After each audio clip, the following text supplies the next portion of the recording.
Please watch this video for the illegal rendition of Mazi Nnamdi Kanu. This is the outcome of their consequences of James Omotosha, the precise judge, and his co-workers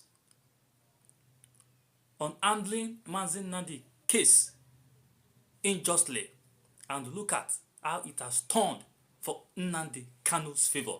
Please ensure you watch this video to the end and see how it has turned for good of Nnamdi Kanu. Watch to the end. Subscribe, like, and share. God bless you. All right.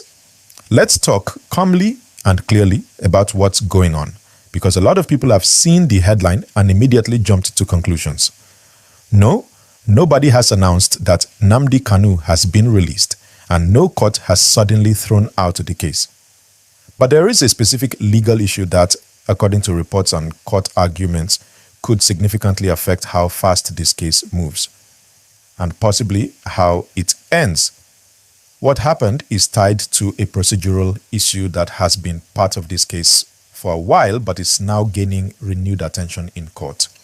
Reports indicate that Kanu's legal team has continued to challenge the manner in which he was brought back into Nigeria and how that process aligns with Nigerian law and international legal standards. This isn't about emotions, politics, or street reactions. It's about process. Whether the state followed its own rules. According to local accounts and court filings, the argument is simple on the surface. If a defendant is brought before a court through a process that violates due process, then everything that follows can be questioned. In legal terms, this is not about whether someone is innocent or guilty yet. It's about whether the court has the proper authority to continue hearing the case in the first place. Now, why does this matter so much? Because Nigerian courts, like courts anywhere else, take jurisdiction and due process very seriously. If a judge is convinced that there was a fundamental legal mistake at the very beginning, especially one involving arrest, transfer, or detention, that mistake can affect the entire case. In some situations, courts have ruled that such errors cannot simply be corrected later. From what has been discussed publicly, the key issue being debated is whether the method used to bring Kanu back into the country complied with existing laws. If the court agrees that it did not, the prosecution may be forced to respond in ways that could slow things down, restart parts of the process, or in extreme cases, affect the validity of the trial itself. It's important to slow down here because this does not automatically mean freedom tomorrow or case closed. Courts move carefully and judges are generally cautious, especially in high-profile cases that affect national attention.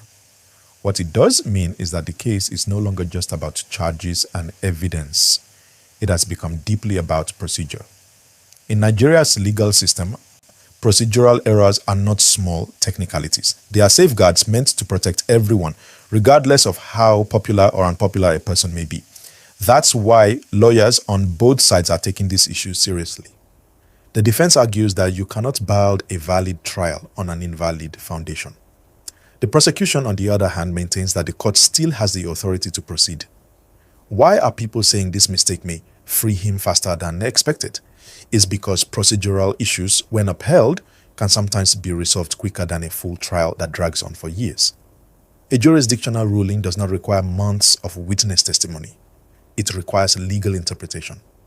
And once a judge rules on jurisdiction, that decision can immediately change the direction of a case.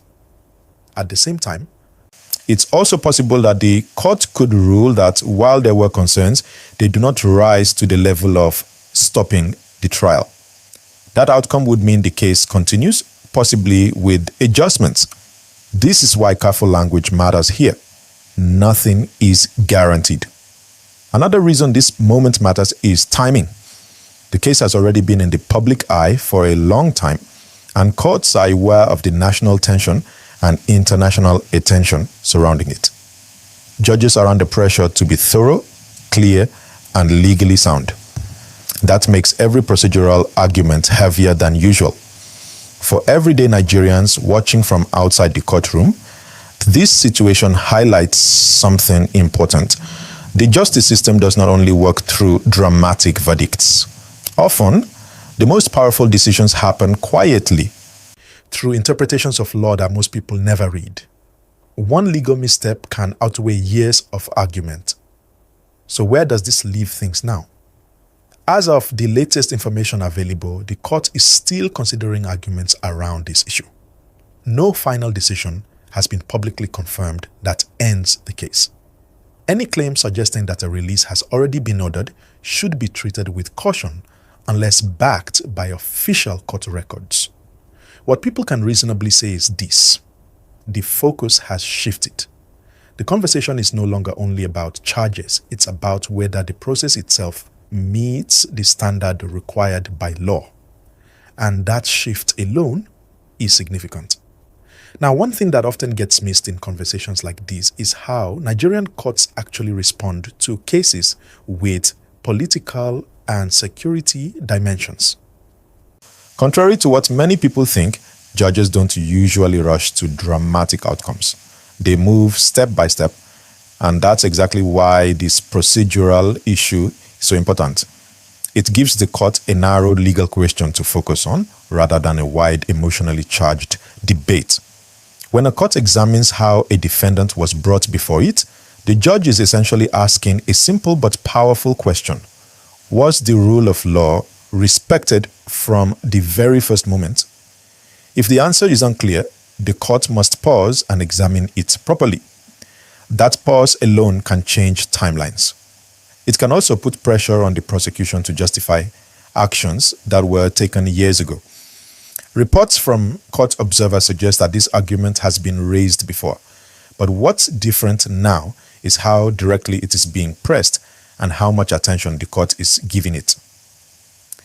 That has led many legal analysts to say this phase of the case could be decisive, not necessarily because it guarantees a particular outcome, but because it limits the options available going forward. It's also worth noting that this is not unique to this case. Nigerian courts have in the past dismissed or stalled cases because of improper arrest procedures, unlawful detention, or violations of constitutional rights. These decisions are often controversial, but they are grounded in the idea that the law must be followed by everyone, including the state. For people asking why this hasn't already resolved everything, the answer is simple. High-profile cases attract multiple layers of legal review. Every ruling can be challenged, appealed, or interpreted differently. That's why progress sometimes feels slow from the outside, even when significant legal movement is happening inside the courtroom. Another point that matters here is international law. While Nigerian courts primarily rely on local laws and the Constitution, they can also consider international agreements Nigeria is a party to, especially when fundamental rights are involved. The defense has reportedly referenced this angle as well, which adds another layer of complexity to the case. Again, this does not mean the court will automatically rule in favor of the defense. It means the court must clearly explain its position. And once that explanation is on record, it becomes very hard to ignore or reverse without strong legal justification. For supporters, critics, and neutral observers alike, this is a reminder that legal systems don't always produce outcomes that satisfy emotions. They produce outcomes that align with interpretation of law. Sometimes those outcomes surprise everyone involved. As Nigerians continue to follow this case, the most responsible thing to do is separate confirmed court actions from speculation. Headlines can travel faster than facts, especially on social media. But courtrooms operate at their own pace, guided by documents, arguments, and rulings that often take time to fully understand. So as things stand, there is no final announcement, no confirmed release, and no sudden conclusion. What there is, however, is a serious legal question on the table, one that could reshape the direction of the case more quickly than a prolonged trial would. We'll keep watching how the court addresses this issue and what it means for the broader justice system. If you have a perspective on how due process should be handled in sensitive cases like this, you can share your thoughts. Staying informed and calm is the best way to engage with developments like these.